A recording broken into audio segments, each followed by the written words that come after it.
Hello. कैसे हैं आप सब। आज के मेरे इस वीडियो में आप लोगों का बहुत बहुत स्वागत है। आज हम बात करने वाले हैं एसईओज के बारे में।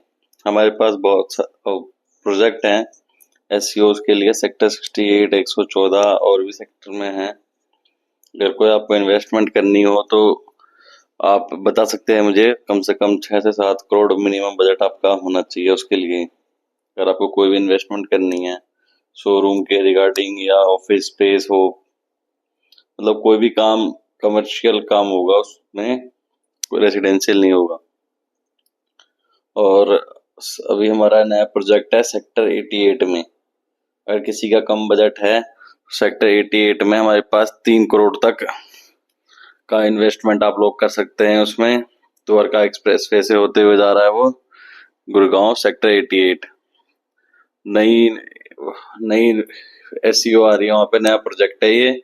और इसी पे हम लोग अभी काम कर रहे हैं। आज एक सर से मिलने भी गए थे हम लोग। इसी बारे में पूरी चर्चा हुई, पूरी डिटेल उन्होंने हमारे साथ शेयर करी। और उन सर से हम सिग्नेचर ग्लोबल में मिले थे और काफी देर तक बात हुई, काफी देर तक इस सब चर्चा हुई इस पे। कैसे, कहाँ से कौन सा रोड जा रहा है, पतौड़ी रोड से, मतलब अंडरपास होके रोड जा रही है, मेट्रो, मतलब कैसे फ्लाईओवर जा रहा है, कैसे वहाँ का स्ट्रक्चर है, उन सब पे आज पूरी बात हुई। कैसे क्या यहाँ पे रहने वाला है। अंदर घुसते ही शॉपिंग मॉल है। आप बोलेंगे तो मैं डिटेल आपको शेयर कर दूंगा। अगर किसी को इन्वेस्टमेंट करनी हो तो आप कमेंट कर दें, मैं अपना ईमेल आईडी दे दें, मैं आपको शेयर कर दूंगा। मोटा मोटी मैं आपको बताऊं तो सेक्टर 88 में स्टार्टिंग में तो शॉपिंग मॉल रहेंगे वहाँ पे, ठीक है। शॉपिंग मॉल रहेंगे और जो फ्रंट के जो एरिया होंगे जगह, वो महंगे रहेंगे और थोड़े सस्ते होते जाएंगे। जो घर कह रहा हूँ मैं, जो कमर्शियल जो एसईओ का काम वहां पे है, जो स्टार्टिंग में जो जगह रहेंगे फ्रंट के, वो तो महंगे रहेंगे। फिर जो उसके पीछे का रहेगा वो थोड़ा सस्ता, जैसे 10% वो सस्ता हो जाएगा। फिर उससे पीछे जो है वो 10% सस्ता, फिर उससे पीछे 10% और सस्ता। फिर जो उसके पीछे के जितने भी सारे रहेंगे फिर वो एक ही रेट के रहेंगे, सब सेम रेट। फिर उसके लिए कोई कुछ नहीं। और नेगोशिएबल भी रहेगा, थोड़ा बहुत ऊपर नीचे जो भी है देख लिया जाएगा। तो ये हमारे नए एसईओ आए हैं सेक्टर 88 में। अगर किसी का कम बजट है तो स्टार्टिंग में तो जो एरिया रहेगा वो शॉपिंग मॉल ये सब रहेगा, मेन तो वो है। और शायद रहने का भी है उसमें या नहीं, मैं कंफर्म करके आपको फिर बता दूंगा। शायद रहने का भी है उसमें। और ये थोड़ा कम बजट के लिए लोगों के लिए है ये। नई इन्वेस्टमेंट यहाँ पे हो रही है, यही सब है वहाँ पे। और एक हमारे भाई हैं, उनका प्लॉट है डीएलएफ फेज 1 में, एफ ब्लॉक में, 270 स्क्वायर यार्ड का।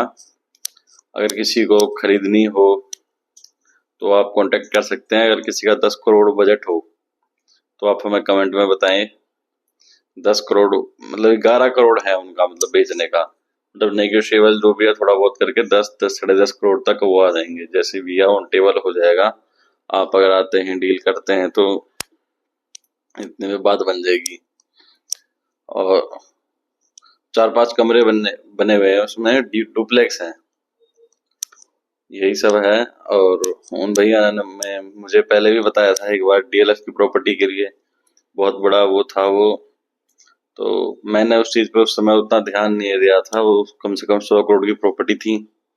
अगर इस पे मैंने ध्यान दिया होता, या हो सके डील बनती नहीं बनती, कुछ सीखता मैं उसमें, कुछ भी है, मतलब ध्यान देता तो हो सके कुछ नहीं होता या हो भी जाता तो अच्छे पैसे मैं भी उसमें कमा लेता। लेकिन मैंने उस समय ध्यान दिया नहीं। फिर उन्होंने भी, मैंने उनसे पूछा कि भैया ऐसे ऐसे मैं काम कर रहा हूँ, आप कुछ बताएं मेरे को। तो उन्होंने बताया ऐसे ऐसे हमारे पास है, अगर वो बिकवा देते हो तो बताओ फिर। तो मैंने अपने, मेरे एक सर थे, मैंने उनको बताया तो उन्होंने बोला कि एक है कोई, मैं उनसे बात करता हूँ। तो बात हुई है, वो भी थोड़ा बीमार है। देखते हैं अगर बात बनती है तो करते हैं कुछ। भाई प्रॉपर्टी लाइन में ऐसा है कि आप 10 जगह बात कर रहे हो, कोई फायदा नहीं। 10 चीज के बारे में अगर आपको क्लियर पता है, अच्छे से पता है, अच्छे से एक्सप्लेन कर सकते हैं, तब तो ठीक है। अब 10 चीज आपने पता कर ली, 10 क्लाइंट को फिर बता रहे हो। 10 चीज पता करने में कोई बुराई नहीं है, पता तो को 20 चीज करनी है, 100 चीज करनी है, लेकिन उस जो आपने वो डिटेल पता करी है, मतलब कहाँ क्या चीज है, कहाँ कितने की है, कोई ऑफिस है, कोई वर्क स्टेशन है, आपने पता कर ली भाई इसमें इतने वर्क स्टेशन है, इतने स्क्वायर फीट का है, ये रेट है, आपने पता कर लिया, ठीक है, कोई दिक्कत नहीं है। लेकिन आपका जो क्लाइंट है दूसरा, आपने उसको एक्सप्लेन नहीं कर पा रहे आप, तो उसका कोई फायदा नहीं। आप 10 जगह घूम के पता कर लो भाई कहाँ क्या है नहीं है, उसके बाद 10 आदमी को अगर आप एक्सप्लेन नहीं कर सकते तो उसका कोई फायदा नहीं ना। 10 जगह आप पता कर लो, लेकिन समझाओ एक को ही कि हमारे पास ये है। अगर अच्छे से समझा सकते हो तो 3 को समझाओ, 4 को समझाओ, जरूरी नहीं है 10 को समझाओ। रियल एस्टेट का मेन काम क्या है कि जरूरी नहीं है आपको ज्यादा काम करना है। सबसे बढ़िया चीज में क्या है, कम काम करना है लेकिन अच्छा काम करना है। अब इतने जगह आपने बात कर ली, आपकी डील कहीं नहीं बनी, तो फायदा क्या हुआ बताओ। आपको कम ही जगह बात करना है, लेकिन ऐसे जगह बात करना है कि डील फाइनल हो आपकी। अब डील आपकी बन नहीं रही, कोई फायदा आपका हो नहीं रहा, तो फायदा क्या फिर ऐसे इधर उधर बात करने का। बात देखो, इसमें क्लाइंट भी बेवकूफ बनाते हैं, ऐसी बात नहीं है। आप दोनों पार्टी को मिलाओ, कभी वो कुछ बोल देगा, कभी वो कुछ बोल देगा, इतने स्क्वायर फीट में कहेगा, इतने वर्क स्टेशन है, झूठ में ही बोल देगा, तो वो चीज आपको समझनी पड़ेगी। कोई रेंट ज्यादा बता देगा, तो आपको क्या है, बेवकूफ भी इसमें बहुत बनाएंगे लोग। तो आपको पहले एक तो मार्केट का पता होना चाहिए, भाई मार्केट में कौन सी चीज कितने की है, कहाँ क्या रेट चल रहा है। अगर आपको वो नहीं पता है तो काफी लोग आपको इधर से उधर ऐसे ही घुमाते रहेंगे। कुछ लोग क्या होते हैं ना, अपनी चीज उनको बेचनी नहीं होती है, वो बिना मतलब के ऐसे ही डाल देते हैं और 2 गुना 3 गुना रेट मांगते हैं, तो ऐसे में वो चीज बिकती नहीं है और आप भी परेशान होते हैं, वो भी परेशान होता है। तो इसमें क्या है ना, टाइम खराब होता है तभी आदमी सीखता है। एक्सपीरियंस कहते हैं ना वो, इतने साल का मुझे एक्सपीरियंस है, इतने साल का मुझे एक्सपीरियंस है, तो एक्सपीरियंस बोलता है भाई। मैं अपने सर से पूछता हूँ तो तुरंत बोल देते हैं ये आदमी टाइम पास वाला, हटाओ इसको, ये आदमी सीरियस है, इसको इस पे ध्यान दो आप। तो यही सब चीजें हैं, किस पे ध्यान आपको देना है, किस पे नहीं देना है। थोड़ा आपका टाइम खर्च होता है और काम पे फोकस रखना पड़ता है। जब भी आप कोई भी काम कर रहे हो, अगर आप कोई दूसरी तीसरी बात करते हो तो वो हमारे सर को तो बिल्कुल नहीं पसंद, 1% नहीं पसंद। भाई जो काम है उस काम पे फोकस करो, जो चीज बेचनी है, किराए पे लगानी है, उसके बारे में पूछो, जानो, बोलो, तो बात करते हैं। बिन मतलब के कोई बात करना कोई मतलब नहीं ना। तो यही सब है। और मैं आपको मोटा मोटी बताऊँ तो हम ऑल ओवर गुड़गांव में काम करते हैं। ये आप फ्लैट का थोड़ा बहुत ही करते हैं, सुभाष चौक, न्यू वर्ल्ड, वाटिका, इधर उधर थोड़ा बहुत ही करते हैं सबका फ्लैट का। फ्लैटों का क्या है ना, उसमें आपके जो बिल्डिंग के जो ओनर है, जो फ्लैट के ओनर है, उनसे आपकी बातचीत होनी चाहिए। अब बिल्डिंग में, फ्लैट में क्या है, आपको कोई ऐसे घुसने नहीं देता, आपको कोई ऐसे जाने नहीं देगा अंदर। प्लॉट में क्या है, वो तो भाई ओपन है, कहीं भी आप चले गए, आ गए, पता कर लिए, बोर्ड लगा रहता है, फोन कर लिए, अपना क्लाइंट बुला लिए, उधर उधर बात हो गई। लेकिन बिल्डिंग में क्या, सिक्योरिटी गार्ड आपको रोक देता है। तो बिल्डिंग में क्या, आपकी जान पहचान है तब तो बात बनेगी, नहीं तो नहीं बनेगी। क्योंकि आप क्या जवाब देंगे भाई, क्या अंदर जाना है, कौन है, क्या है, उसको बोलोगे ये बेचने जाना है।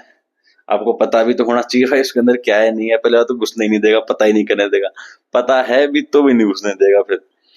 तो वही आपकी जान पहचान होनी चाहिए, इसलिए फ्लैटों में तो यही सब है। वही बात है, जितना ह्यूमन रिलेशन आपका अच्छा रहेगा उतनी आपकी ग्रोथ रहेगी।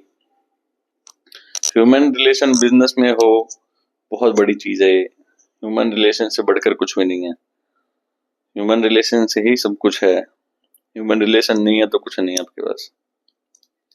चाहे प्रॉपर्टी लाइन हो, कोई भी लाइन हो, बिजनेस लाइन, जब तक ह्यूमन रिलेशन आपके पास नहीं है कोई फायदा नहीं।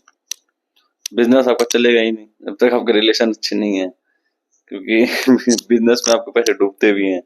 डूबने के बाद ह्यूमन रिलेशन देंगे तभी तो उठोगे। नॉलेज से, पैसे से, जैसे भी ये उठना तो है, आपको बैकअप तो करना है। तो यही सब है, मैंने जो अभी तक प्रॉब्लम इसमें फेस करी है, एक तो वो आपको बताइए सब। दूसरा, शुरू में समझने में समय लगता है, मैप देखना पड़ता है, मैप में कहाँ कौन सी चीज है, कैसे मतलब हमारे पास पूरे गुड़गांव का मैप है, कौन से सेक्टर में कितनी की चीज है, कितना चौड़ा रोड है, उसमें सारी डिटेल रहती है। इस सेक्टर में क्या है, उस सेक्टर में क्या है, वो प्लॉट जो है वो झूठ तो नहीं बोल रहा है क्लाइंट। अब वहां हम गए, इस प्लॉट का तो कोई है ही नहीं, क्या फायदा, पेट्रोल भी फूका, समय भी बर्बाद किया। तो हम लोग जब प्लॉट देखने जाते हैं तो पहले मैप में देखते हैं वो चीज असल में है या नहीं है, या कोई दायरे से बाहर है। दायरे से बाहर है तो उस पर हम ज्यादा फोकस करते नहीं। इसमें पहला रूल जो होता है काम करने का, पहला रूल ये कहता है कि आपके जो आसपास चीजें हैं, आप उस पर ध्यान दो। अब आप दूर जाओगे, आने जाने में समय लग जाएगा, ऐड डालोगे, आने जाने में समय लग गया, फोन करोगे, फिर दूसरी क्लाइंट लाओगे, टाइम की बर्बादी है। इसमें जो है सबसे पहले आसपास का काम देखा जाता है, पास में क्या पड़ता है अपने। और दूर जाना है तो दूर जाना है तो मतलब करोड़ों की डील होनी चाहिए। अब छोटी मोटी डील में जाओगे, होगी नहीं होगी, आपका भी समय खराब, काफी चीज है।